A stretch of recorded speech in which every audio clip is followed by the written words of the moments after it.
Hey, what's up everyone, Dragon back again, here to tell you that you should be watching Afterlife.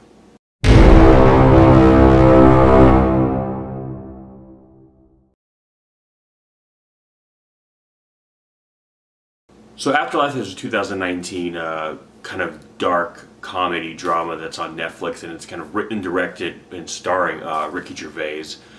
And basically picks up with this individual who his wife has just has passed away within the past, like, I think it's about 6 months or so, a few months, closer to a year. She has passed away from breast cancer, and essentially he is kind of going through this grieving process where he just kind of feels, you know, understandably just kind of lost and dejected. And what she had done prior to her death was that she had kind of recorded herself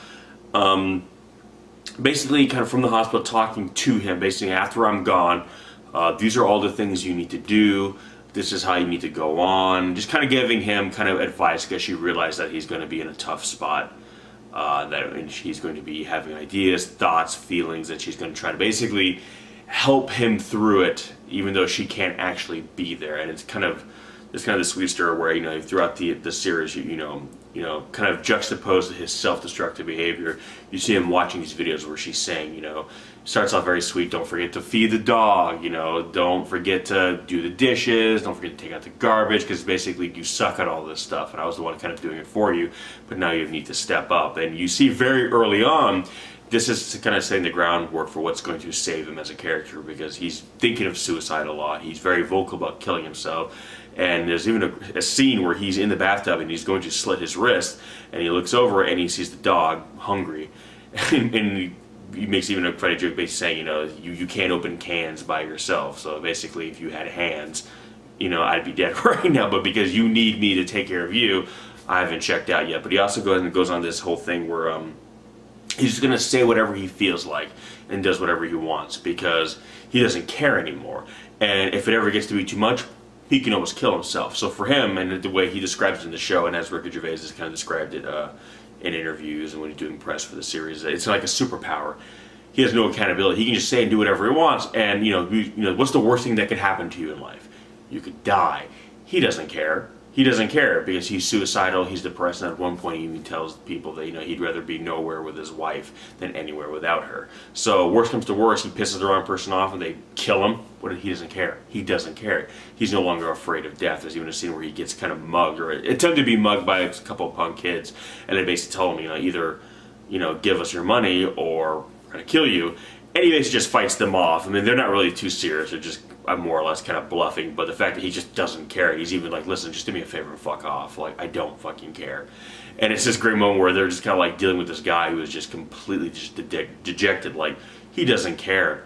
And you see him trying drugs. You see, and again, at least a lot of great comedy, because, you know, he's confronted by a lot of times you encounter people throughout your life, throughout your day-to-day, and there are all kinds of things that you wish you could say, little things that they do that annoy you, upset you, frustrate you, and, you know, for the sake of civility, we usually have to bite our tongues. Now, for him, no, he says what he feels, and if someone does something stupid, he says it. You know, someone being asinine, he calls everybody out on their bullshit, and most of the time he's actually correct. He's not wrong about what he's saying, but unfortunately constantly calling people out in a very blunt manner, it kind of makes you an asshole too. Even if you're correct, the way you go about expressing that, you know, correct opinion, so to speak, it kind of makes you almost worse than the people that you're correcting, I guess, for lack of a better phrasing. But it goes back and forth with kind of the dark stuff and the light stuff, and it does it very well, because you realize how close bedfellows comedy and tragedy really, really are. It is because he's gone through something so incredibly tragic that he does all these things that become very, very funny, because he just doesn't care. So when someone's just being an ass, he'll just call them out, and it's laugh out loud funny.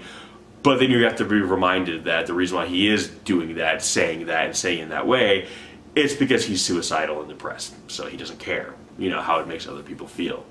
And again, Guido says, hey, worst comes to worst, I can always just kill myself. And that's literally his logic throughout most of the series. Now, the other thing the series does very well, and and I, you know, with this channel, I try not to get too political or, you know, personal in terms of personal beliefs, because honestly, whatever your beliefs are yours, and you're free to have them, and it is your right to have them, and you don't have, and no one should, you know, wag their finger in your face and tell you you're wrong for having them, unless you're engaging in some kind of discourse where you're, you know, okay, hey, you're assuming that risk, you're having a debate. But, you know, you don't need to come on YouTube and have someone say, hey, what you believe is wrong. That's not what I'm going to do. But if you guys are familiar with Ricky Gervais, then you already know this. If you're not familiar with Ricky Gervais, or just don't know too much, he is, you know, an atheist, and he is not shy. I don't want to say he's outspoken, because he's not out there waving a banner of any kind. But, you know, he doesn't hide it. He doesn't lie about it. You know, and often his characters are atheists as well, or at least express, you know, a non-affiliation with any kind of organized belief system of any kind. And as an atheist myself, one of the I know I've encountered you know, a lot of, I'm not going to say discrimination, that's not at all, but misunderstandings about what it means to not believe in a higher power of some kind. Again, it's one of those things where, you know, open to the idea, but until I get, like, you know, empirical evidence of something I can test in a scientific setting, for me it's like, okay, it's not enough. But regardless, that's just me. If you guys have a different belief system, that's fine too, and more power to you. And I would never tell you you shouldn't believe, because that's what makes you happy, and that's absolutely what you should do, is be happy. But there's a great moment in the series where, and this is something I only bring it up because this is something actually I've encountered before, and I've always tried to find ways to kind of express kind of this not argument, but like where I'm coming from this, and I've never really found the right way to say it, but this kind of does it perfectly. There's a scene where one of his coworkers, you know, says, "So you don't believe in God?" And he's like, "No, I don't believe in God." And she was even basically saying, you know, and you just lost your wife. Shouldn't you? Don't you want something to believe? Don't you want to believe? You know, you're going to, you know, see her again, or, you know, that's how the conversation started. But then it came back around again, saying, okay, this character asked him, okay, so if you don't believe in God, why are you not out there essentially like raping and murdering as much as you want? And more or less, this is kind of what people have asked me in the past. I mean, the wording might have been shit, but even though it's pretty close actually. And he responds in a way that I thought was genius, because I wish I myself had responded this way. And if you guys are, you know, atheist or agnostic, or you're not really adhering to any kind of particular dogma of any kind, you guys probably have been in this similar situation before too, and maybe you've answered this question far more eloquently than I have. But anyway, he responds, well, I do rape and murder every day as much as I want, which is not at all. Basically implying that for him, he doesn't need the promise of reward or the punishment of damnation to not do something that is inherently wrong. He doesn't do these wrong things because he knows they're wrong. And if there is a higher power out there, he would hope that they think it's wrong too, but whether there is or there isn't, it doesn't matter. He doesn't do that because he himself doesn't want to do that, because he himself knows it's wrong and doesn't need some external force to tell him it's wrong. He can inherently just conceptualize doing that and know that, yeah, that's a bad thing to do.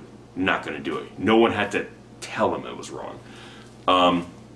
And what the show does, again, because a lot of times in shows and entertainment, when people are grieving the loss of someone, a lot of times religion or a belief system of some kind comes into play, and that is kind of their source of comfort. And I feel that, you know, that's kind of the way it's usually portrayed. And what the show does is, you know, a lot of people have often portrayed also people, atheists, in popular media as kind of lost or you know, confused, and when something bad happens, suddenly they find God, you know, that kind of thing. And it's like, reality is no, you know, I mean, I'm someone who has lost close members of my family, and I've never turned to God, nor have I ever had the inkling to it. It's just not who I am. And, you know, some people have asked me, you know, like, well, how do you find comfort? How do you find, and I'm like, well, part of that is I find comfort in the people I still have around me, which is what this character ultimately does. And that ultimately proves to be his salvation, is that he stops focusing on what he's lost and learns to kind of appreciate and hold on to what he still has. And the other is you find the good in the people in the day-to-day. You hold on to the little moments in life instead of waiting for some big act of grandeur. He's like, I lost someone very important to me, but what made that person so precious to me wasn't a couple big acts of grandeur. It was all the little moments he got to share with her. And throughout the series, you see like these little home movies he shot with him playing pranks on her, them laughing, having fun, and they realized that their lives were comprised of little moments of joy. That when you put them all together, it's this life together, and that's what's important. He realized that now he'll never have it with that person again, but he'll have the memories with her.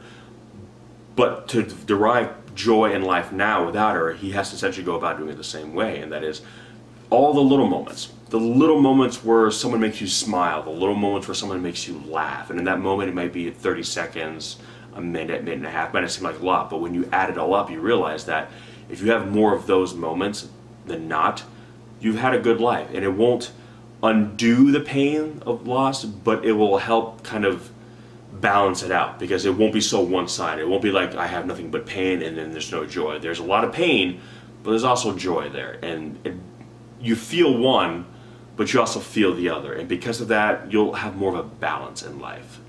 And that's what the show is really about. It's saying, you know, if you believe in a higher power, great, good for you. And if you don't, well, you don't.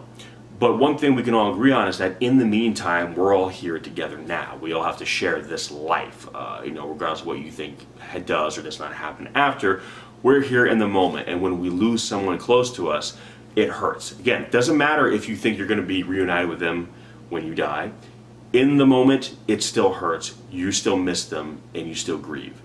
And that is what kind of this is all, is that we all share pain together. And ultimately, to get through the pain, all we have is each other. And we need to lean on each other, you know, in the moment. And we need to find the good in each other, and thereby find those little moments in life that make it all worth living. And in a situation like this, make it worth not giving up on, because it's so easy to say, I've lost the most important person in my life, there's no reason to go on. But that person wouldn't want that for you. And in those videos she left behind for him, at no point did she say, take your own life, you know, if you can, you know, or hey, if you find that it's too difficult, go ahead and give up. No, she encourages him to live on. She tells him not to take his life. She says, you know, go on, live your life. And she even says, hey, also if you find love with somebody else, don't deny it, don't reject it. Like, you know, she even kind of jokes, you'll never find someone quite as charming as me, but you know, if you find someone that comes close, don't hold out. Don't deny yourself the chance to be with somebody you love, because it's such a precious thing, and she would not want to selfishly say, just because I'm not there anymore, you can never find somebody else. I mean, if he never does, so be it. But if he does, you know, be happy, because they both have the feeling that this is the only life you get, and once it's done, that's it, there's no more. So if you can find love again, if you can find someone who can make you feel that way again, yes, by all means, go after it. And that shows you how much she really loved him. She loved him so much that she would have never have asked him to be alone for the rest of his days. So it's a very sweet story. It's sad, but it's funny, and it balances the two kind of tones very well. And it also shows, I think, a very realistic take on someone who doesn't have a belief system, but also shows that people who don't have a belief system, that they are not these kind of moral, you know, black holes, that they're like just these empty shells who will go around committing unspeakable acts of atrocity. You know, he's like he admits that he's an atheist, and yet you see him dealing with loss the same way anybody else would, regardless of what they believe or do not believe in. And I think it did a lot to kind of shatter stereotypes that I feel, unfortunately, you know, are kind of put on people like myself. Which again, I've always told people, like, just because I don't believe something doesn't mean you have to not believe yourself. Just know that at the end of the day, it doesn't matter what we believe or what we don't believe. We're all in this life together. We all share this life together. And in the meantime, until we get to the finish line, we all need to kind of work together to make it as least miserable as possible. But yeah, so that's really going to do it. So Afterlife, it's currently streaming on Netflix. Have you seen it? If so, what did you think? If you have not, I don't think there's any links to buy it at the moment. If there are, I'll put some in the description section. Otherwise, I'll just kind of say TBA for now. But if you have Netflix, you can check it out there. Check it out. Come back. Give me some of your thoughts. Let me know what you think. And as always, I will catch you in the next one. Peace!